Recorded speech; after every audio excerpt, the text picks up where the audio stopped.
The culture of an organization is created by the collective behaviors of every employee who works at the organization, but the influence each individual has on the culture is not equal.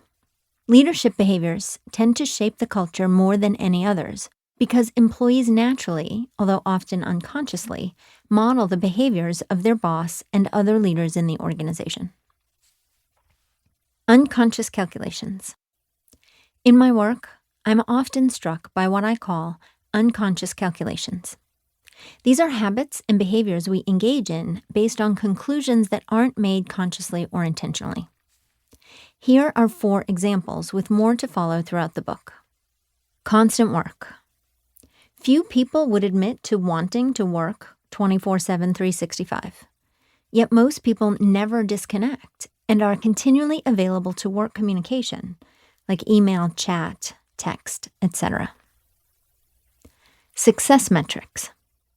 Rarely is number of hours spent working a stated metric for performance evaluation.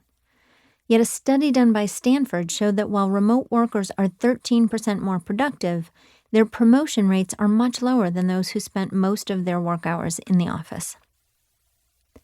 Multitasking.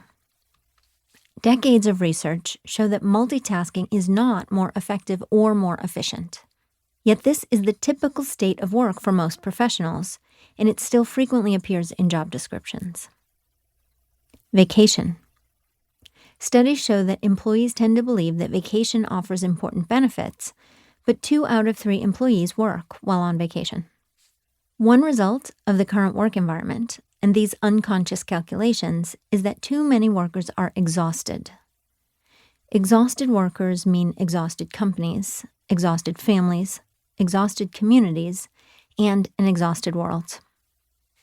The bottom line for busy professionals struggling to regain control over their lives and for the companies that employ them is that exhaustion is optional, and it's not conducive to quality outcomes for knowledge work.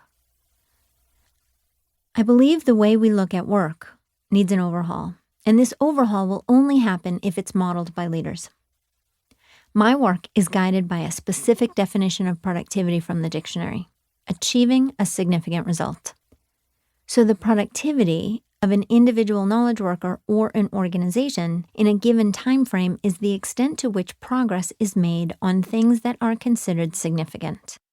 Individual knowledge worker productivity can't be assessed only at the micro level.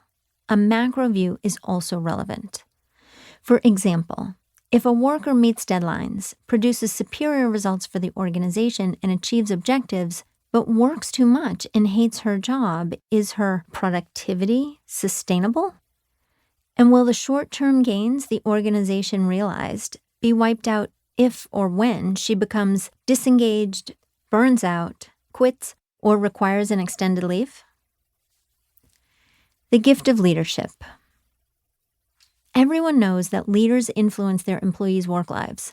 But virtually every leader I speak with has missed the extent to which they influence their employees' personal lives, families, communities, and ultimately the world. If that seems like an overstatement, I think this section will surprise you. The point of this book is to offer leaders a blueprint for creating a productive culture where all knowledge workers can contribute their best selves and their best work every day. And an important component of this productive work culture is the way leaders interact with team members. This interaction includes many components that we will discuss in this section, including clarity of roles and responsibilities, assignment of tasks and projects, organization of information, autonomy, trust, control over their workload, identifying skills gaps and offering professional development opportunities, modeling productive behaviors, clarifying and enforcing policies, procedures, and intended norms, efficient communication, dependable face time, recognition and accountability, mentoring, and psychological safety. Many are familiar with the saying that employees don't quit companies, they quit bosses. Like much conventional wisdom, this saying certainly contains some truth. It's easy to understand how